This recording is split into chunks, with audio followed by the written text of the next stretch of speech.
வணக்கம் மக்களே, நான் தான் உங்க ஆர்ஜே. எல்லாரும் எப்படி இருக்கீங்க? இன்னைக்கு நம்ம ஆர்ஜே இன்ஃபோ பாக்ஸ் சேனல்ல பார்க்க போற தகவல், கனரா பேங்க்ல இருக்கிற தங்க நகை கடனுக்கான வட்டி விகிதங்கள் என்ன, அண்ட் நம்ம வாங்குற கடனுக்கு எவ்வளோ வட்டி அப்படிங்கிறதுக்கான ஒரு எக்ஸாம்பிள் கால்குலேஷனும் நம்ம பார்க்க போறோம். ஸோ இது மூலயமா உங்களுக்கு ஒரு ஐடியா கிடைக்கும், நம்ம வாங்குற கடனுக்கு எவ்வளோ வட்டி கட்டணும், மாசத்துக்கு எவ்வளவு, வருஷத்துக்கு எவ்வளவு அப்படிங்கிறதும். அண்ட் அது மட்டும் இல்லாமல் இந்த மாதிரி நகை கடன் அப்படின்னு பார்த்தீங்கன்னா மற்ற கடன்களை விட நமக்கு வட்டி குறைவாக இருக்கும்.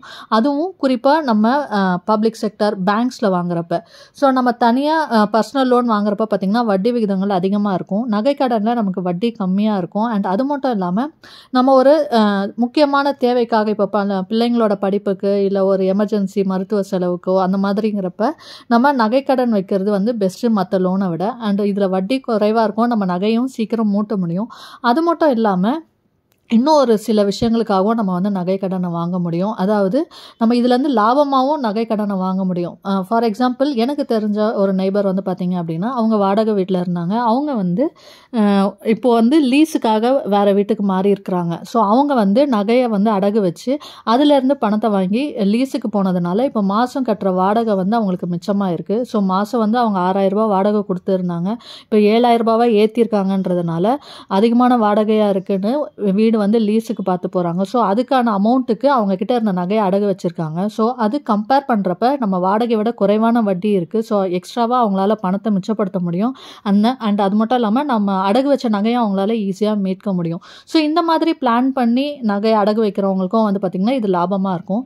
ஸோ இதெல்லாம் எப்படின்னு தெரிஞ்சுக்கிறதுக்கு வீடியோவை ஸ்கிப் பண்ணாமல் ஃபுல்லாக பாருங்கள். அண்ட் இது இல்லாமல் நம்ம சேனலில் பார்த்திங்கன்னா மணி ரிலேட்டடான இன்னும் நிறைய வீடியோஸ் இருக்குது. அதெல்லாமும் பார்க்குறதுக்கு நம்ம சேனலில் இருக்க வீடியோஸ்லாம் செக் பண்ணி பாருங்கள். அண்ட் உங்களுக்கு பிடிச்சிருந்ததுன்னா லைக் பண்ணிக்கோங்க. யூஸ்ஃபுல்லாகவும் இன்ஃபர்மேட்டிவாகவும் இருக்குன்னு ஃபீல் பண்ணிங்கன்னா சப்ஸ்கிரைப் பண்ணியும் சப்போர்ட் பண்ணுங்கள். அடுத்தடுத்து நான் போடுற வீடியோஸ் பார்க்குறதுக்கு பக்கத்தில் இருக்க பெல் ஐக்கான் ப்ரெஸ் பண்ணி அதில் ஆல் அப்படிங்கிற ஆப்ஷன் கொடுத்துக்கிட்டிங்கன்னா இனிமேல் நான் அப்லோட் பண்ணுற இன்ஃபர்மேட்டிவ் வீடியோஸ் கூட உங்களுக்கு இமீடியட்டாக நோட்டிஃபிகேஷனில் வந்து சேரும்.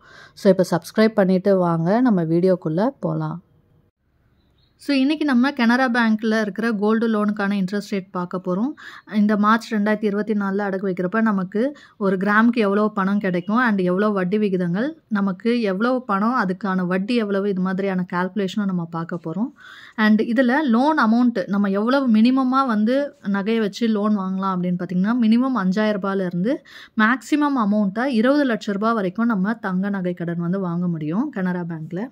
அண்ட் நம்ம நகை கடன் வாங்குகிறோம் அப்படிங்கிறப்ப பார்த்திங்கன்னா கட்டாயம் நமக்கு வந்து பேங்க்கில் அக்கௌண்ட் இருக்கணும். ஸோ உங்களுக்கு கனரா பேங்க்கில் அக்கௌண்ட் இருந்தது அப்படின்னா நீங்கள் ஈஸியாக வாங்கிக்கலாம். இன்கேஸ் உங்களுக்கு அக்கௌண்ட் இல்லை அப்படின்னாலும் அக்கௌண்ட்டை வந்து நம்ம ஒரே நாளில் ஓப்பன் பண்ண முடியும். நீங்கள் நகையை அடகு வைக்கணும் அப்படின்னு நினச்சிங்கன்னா நீங்கள் கனரா பேங்க்கில் போகிறப்ப அவங்களே வந்து உங்களுக்கான அக்கௌண்ட்டை வந்து அன்றைக்கே ஓப்பன் பண்ணி கொடுப்பாங்க. பேசிக் நமக்கு டாக்குமெண்ட்ஸ், அதாவது ஆதார் கார்டு, பேன் கார்டு, உங்களோட ஃபோட்டோ, இந்த மாதிரி டீட்டெயில்ஸ் நம்ம கொடுத்து நம்ம அக்கௌண்ட்டை ஓப்பன் பண்ணிக்க முடியும். அன்றைக்கே நம்மளோட நகையும் அடகு வச்சு நம்மளால் வாங்க முடியும். ஸோ நகைக்கடனுக்கான ப்ராசஸிங் ஃபீ அப்படின்னு பார்த்தீங்கன்னா நம்ம வாங்குகிற லோன் அமௌண்ட்டில் வந்து 0.5% வந்து நமக்கு ப்ராசஸிங் ஃபீயாக எடுப்பாங்க. ஸோ மினிமம் வந்து பார்த்திங்கன்னா 500 மேக்ஸிமம் 5,000 வரைக்கும் ப்ராசஸிங் ஃபீ இருக்கும். நம்ம லோன் அமௌண்ட்டுக்கு ஏற்ற மாதிரி இந்த ஃபீஸ் வந்து இருக்கும். அண்ட் இதில் வந்து நமக்கு எத்தனை வருஷத்தில் நம்ம வந்து திரும்ப அந்த கடன் அடைக்கணும் அப்படின்றது பார்த்திங்கன்னா லோன் டென்யூர் வந்து 1 வருஷம் மேக்ஸிமம் 2 வருஷம் வரைக்கும் இருக்குது. ஸோ நம்ம 1 வருஷத்துக்கான லோன் இன்ட்ரெஸ்ட் வந்து கால்குலேட் பண்ணுவாங்க. 1 வருஷத்தில் முடியல அப்படிங்கிறப்ப நம்ம அந்த நகை கடனுக்கான வட்டியை நம்ம கட்டணும் அப்படின்னா மறு அடகு வச்சு இன்னும் 1 வருஷத்துக்கு நம்ம வந்து எக்ஸ்டெண்ட் பண்ண முடியும். இப்போ கரண்ட் இன்ட்ரெஸ்ட் ரேட் எவ்வளோ அப்படின்னு பார்த்தீங்கன்னா 8.8% வந்து கனரா பேங்க்கில் கொடுக்குறாங்க. ஸோ நம்ம நகையை வந்து கொண்டு போய் அடகு வச்சோன்னா இந்த 8.8% வட்டி, இது வந்து பார்த்திங்கன்னா வருஷத்துக்கான வட்டி. ஸோ இதை வந்து நம்ம மாதத்துக்கான வட்டியாக பைசாலையும் நம்ம வந்து கன்வெர்ட் பண்ண முடியும். அண்ட் வருஷத்துக்கான வட்டியாகவும் நம்ம போட்டுக்க முடியும்.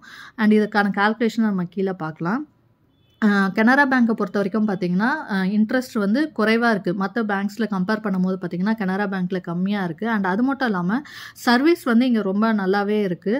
நான் முன்னாடி சொன்ன மாதிரி என்னோடய நெய்பர் வந்து அவங்க கனரா பேங்க்கில் தான் வாங்கினேன் அப்படின்னாங்க. ஸோ அங்கே வந்து சர்வீஸ் நமக்கு எல்லாத்துக்குமே வந்து பார்த்திங்கன்னா நல்லா ஹெல்ப் பண்ணுறாங்க, கைண்டாக வந்து சொல்கிறாங்க. ஒரு சில பேங்க்ஸில் பார்த்திங்க அப்படின்னா நமக்கு வந்து சரியாக ரெஸ்பாண்ட் பண்ண மாட்டாங்க, அந்த மாதிரிலாம் இருக்கும். பட் இதில் வந்து பார்த்திங்கன்னா நல்லா ரெஸ்பாண்ட் பண்ணுறாங்க. தெரியல அப்படின்னா கூட அவங்களே வந்து எல்லா விஷயங்களையும் கூட இருந்து பண்ணி கொடுக்குறாங்க அப்படின்னு சொன்னாங்க. அண்ட் இன்ட்ரெஸ்ட் ரேட்டும் பார்த்திங்க அப்படின்னா மற்ற பேங்க்ஸை விட கம்மியாகவே வந்து கனரா பேங்க்கில் இருக்குது.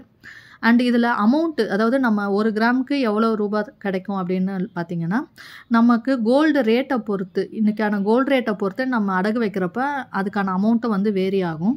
இப்போ ரீசெண்ட் டைமில் வந்து பார்த்திங்கன்னா கோல்டோட ரேட் வந்து பயங்கரமாக ஏறி இருக்குது.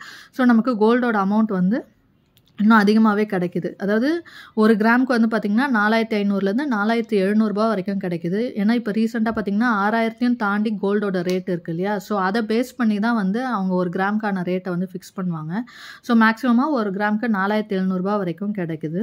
அண்ட் இப்போ நம்ம கால்குலேஷன் பார்க்கலாம். நமக்கு 1 கிராமுக்கு இவ்வளோ அமௌண்ட்டு கிடைக்குது. ஸோ நான் வந்து எப்படி கால்குலேஷன் போட்டிருக்கேன் அப்படின்னா, நான் முன்னாடி சொன்னேன் இல்லையா, ஒருத்தவங்க லீஸுக்கு போகிறதுக்காக நகையை அடகு வச்சாங்கன்னு. ஸோ அதை அமௌண்ட்டை வந்து வச்சு நான் வந்து கால்குலேட் பண்ணியிருக்கிறேன்.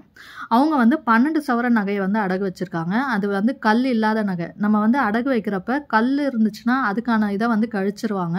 ஸோ அதுக்கான கிராம் வெயிட் பார்த்து அப்ராக்சிமேட்டாக அவங்க வந்து எவ்வளோ கல் இருக்கோ அதுக்கேற்ற மாதிரி 1 கிராமோ 2 கிராமோ இல்லை நிறைய கல் இருந்துச்சுன்னா இன்னும் அதிகமான கிராமை வந்து குறைச்சிருவாங்க. அவங்க வந்து கல் இல்லாத நகையை தான் கொடுத்துருக்காங்க. ஸோ 12 சவரன் அப்படிங்கிறப்ப பார்த்திங்கன்னா 96 கிராம் இருந்திருக்கு. அண்ட் அவங்களது வந்து பார்த்திங்கன்னா 22 கேரட் கோல்டுன்றதுனால நமக்கு அந்த ரேட் இருக்குது. இதோ 18 கேரட்லேருந்தே நம்ம வந்து வைக்க முடியும். பட் அமௌண்ட் வந்து அதுக்கேற்ற மாதிரி இருக்கும். கோல்டோட வேல்யூ இதை வந்து பொறுத்து, குவாலிட்டியை பொறுத்து. அண்ட் இப்போ வந்து 1 கிராமுக்கு 4700 அப்படின்னு சொல்லியிருந்தேன் இல்லையா? ஸோ அவங்க வச்சது வந்து பார்த்திங்கன்னா 96 கிராம். அப்போது 1 கிராமுக்கு 4700 கிடச்சிருக்கு அப்படின்னா 96 கிராமுக்கு 4,51,200 அவங்களுக்கு வந்து கிடச்சிருக்கு.